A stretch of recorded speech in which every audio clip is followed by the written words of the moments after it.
Today we're making street corn with 3 different varieties of seasoning. I'm also going to make it a second way, which I'll show you at the end of this video, but we're going to start with any type of corn you prefer. You can get it shucked, unshucked. Get some cotija cheese. This is very easy to find in your store. Then I'm going to try the chili lime seasoning from Trader Joe's. They're everything but the elote, and then your standard Tajin, however you pronounce that one. That's what I think most people use in street corn, so that'll be kind of the, standard here. But I want to see, the Trader Joe's seasonings are always really nice, so let's see if they kind of stack up. We're also going to melt a little bit of butter. I'm going to cook these in the oven rather than a grill or boiling them, so I'm going to get them just on a sheet pan here. We're going to cover them in a little bit of butter just to help them cook a little bit and to give it a little bit of flavor. And then we're going to put this in the oven at right around 400 degrees, and it should take about 30 minutes. Cook it until it's just nice and tender.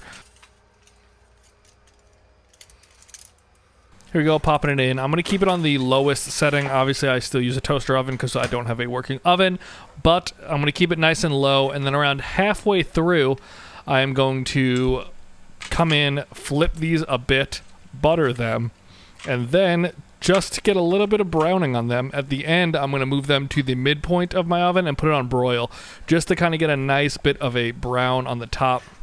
It didn't go crazy. There's little bits of brown.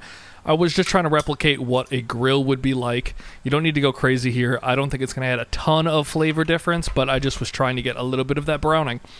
I'm going to take them out. I'm going to let them sit for a minute or two just because you're going to paint these in mayo. You could also use like a Mexican crema if you can find it in your store, but I don't want it to be too hot and just melt off right away. But for the second variety I'm going to strip the kernels from this corn cob. A glove helps here just because it's real hot, and also for when you actually make the street corn, the glove will also be real nice because it is a very messy process. So as much as you want to do, just strip the corn from the cob. This is going to make more of like a corn salsa, or kind of like a version you could put on a plate, not eat it like a corn cob. This is actually how I prefer it, but I know most people don't. You could use this time to also test the corn to make sure it's fully cooked, and it was great. So now I'm going to move on to the test. I'm going to cut these cobs in half, just so the ones that maybe aren't as great, I don't have a whole cob to waste there, but we're going to find out. I'm going to use 3 halves here, and we're going to see which one makes the best. Easiest way to start this is get some of that cheese out on a plate.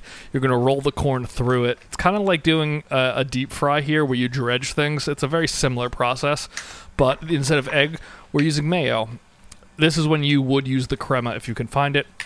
But just cover that cob in mayo, brush it on. This is your binder. You could use, honestly, anything that would bind it here that is a creamy sauce like this, but this is the more traditional way, or with the crema. And then you just roll it through that cheese.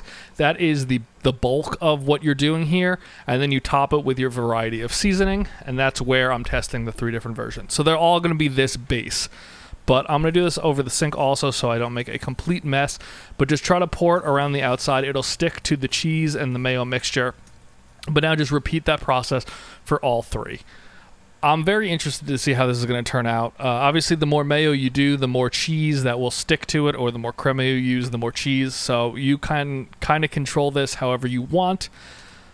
This one to me looks the most like the traditional street corn.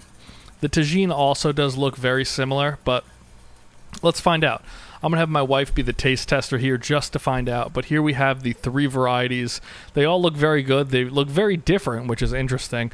But let's dive in here and see which one turns out to be the best. So you go from left to right here. We have this is the chili lime. Then you, in the middle one, have the everything but the elote, which I think may be the best. And then on the right, you have the Tajin. And according to the wife, the Tajin is the best. She preferred the chili lime second and the elote third, but I think the elote is my favorite. Then Tajin, then the chili lime. So kind of a toss-up here. Tajin obviously was very good, but I think the everything but the elote is going to taste really nice in this corn mix I'm making, so that's what we're going to add to this. This is the second way I like to make it. You take the corn that you strip from the cob, mix that in a bowl with the mayo or the crema, whatever you have. Then we're going to add the cheese directly into this.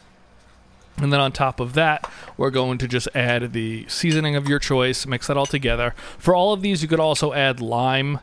I did that off camera, but you could just squeeze a lime wedge onto it. Anything you want is totally fine. You could add anything to boost your flavor. Some people here like to add bell peppers. They'll add onions. Anything is all game, but this is just the basics of making Mexican street corn. So give this a try. Let me know what you guys think. If you have the Trader Joe's spices, let me know if you like those as well. But this is the way I like to eat it, but on the cob is also really good. Those are your Mexican street corns.